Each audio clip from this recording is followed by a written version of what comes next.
Yeah. I want to ask you one last thing about something that you mentioned a few times during this conversation. You said I failed. At the end, I failed. I'm not being therapist at the moment. I'm just curious. Do you feel like you failed? Did I say fail? Yeah. I don't know, in what context?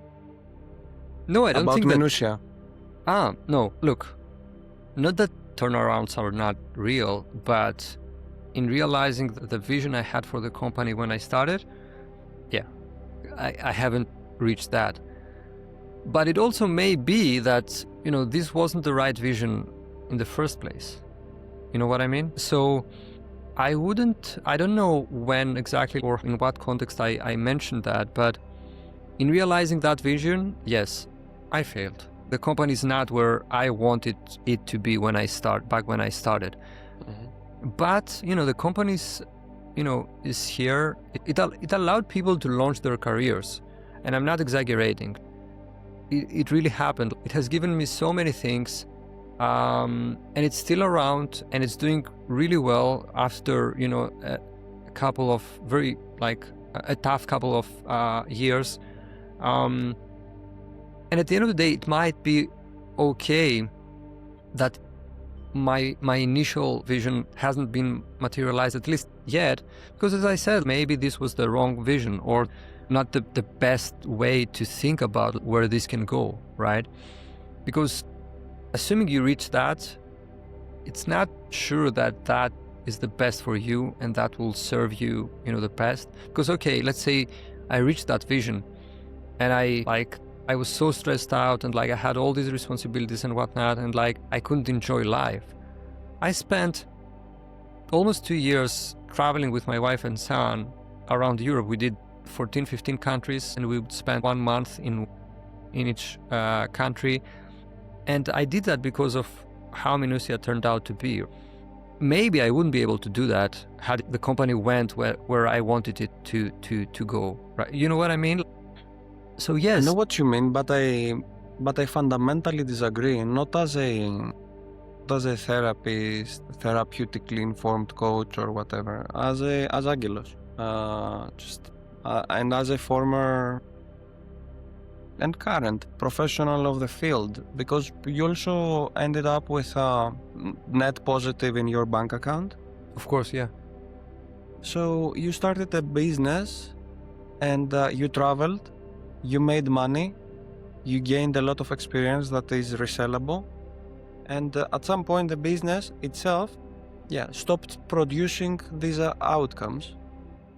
But that's like saying I lived a life and then I died, therefore I failed. But it's a natural consequence of a business that at some point it will end. So what you're saying, I see it like, don't get me wrong, like the typical high achiever, super extensive expectations of myself, which means that I have a very specific thing in mind that Yes. that needs to end like this. And if it deviates from that, I failed. But did you? Like, you objectively succeeded. No. I get what you mean, and I didn't want this to come across like that. No, I mean it's a net positive for sure, right? Net positive for sure. Maybe the framing of failure was not right. Maybe the framing of wanted to build something big, as big as an agency can be. But an agency, if you think about it very realistically, an agency for B2B SaaS companies is an opportunity level of what, 3, 4, in a scale of 0 to 10, as big as that 3, 4 opportunity level can be, right? But it's a net positive. Many great things came out of it. It may haven't yet because the company is still here and started off really well. May not reached the level I wanted, at least not yet, but many great things came out of it. But ultimately, that's part of the story. The other part is where you are coming from, which is by nature, I push for more. I want more. I'm not easily satisfied, and I want to see things through their full potential. This applies both to companies or projects I'm involved in, whatever, and also humans, right? I want people and things I'm involved in to realize, their full potential. Yeah. Good for you. I mean, if we're not conscious that we want something and confident that we can get it, and you are fully capable and confident to get what you want, I guess the challenge starts when we stop having fun in the process. Yes. But we are driven by things like you mentioned, like a need for survival or something inherited.